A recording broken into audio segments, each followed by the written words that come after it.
আসসালামু আলাইকুম বন্ধুরা, আজকে একটি নতুন রেসিপি নিয়ে এসেছি। তো আমি আজকে চিকেন রোস্ট করব। তো এখন চিকেনগুলোকে আমি একটু লবণ আর সামান্য কেওড়া জল দিয়ে মেখে নিব। তো তেল গরম হয়ে গিয়েছে, আমি চিকেনগুলোকে ভেজে নিব। একটু সাবধানে করতে হবে এই কাজটা।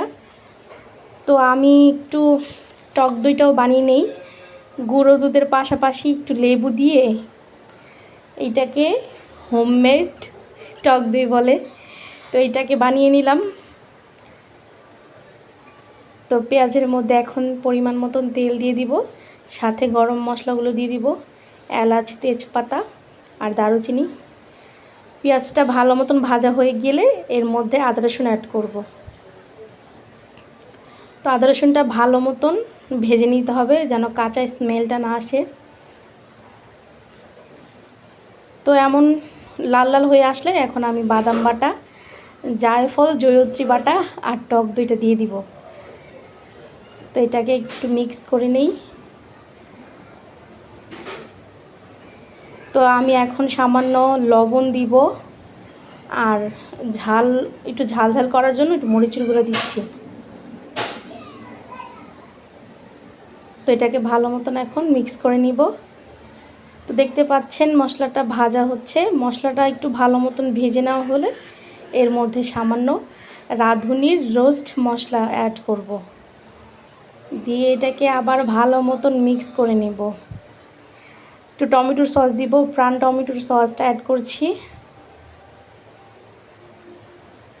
তো এটাকে ভালো মতন কষিয়ে নিয়ে আমি 2টা আলু বোখরা দিয়ে দিচ্ছি। তো ভেজে রাখা যে রোস্টগুলো সেইগুলো এখন দিয়ে দিব, দিয়ে এটাকে ভালো মতন কষিয়ে নিব।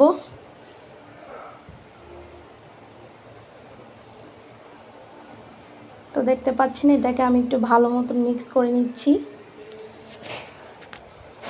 তো চিকেনটা কষিয়ে নিয়ে তারপরে একটু পানি অ্যাড করতে হবে।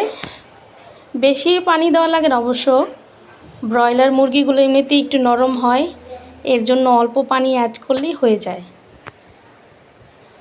তো 2-3টা কাঁচামরিচ দিয়ে দিব একটু ঝাল বাড়ানোর জন্য, আর সামান্য কুসুম গরম পানি অ্যাড করলাম, দিয়ে এটাকে এখন ঢেকে দিব।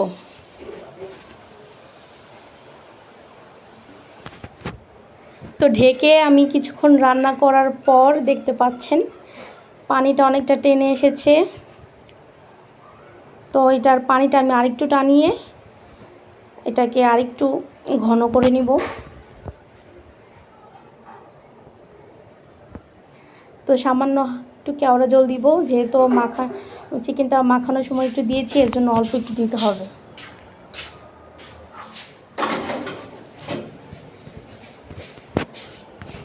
তো দেখতে পাচ্ছেন আমার চিকেন অনেকটা হয়ে গেছে রোস্ট।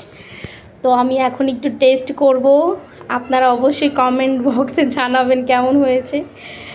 আমি একটু খেয়ে টেস্ট করে দেখাচ্ছি, খুব ভালো হয়েছে আলহামদুলিল্লাহ।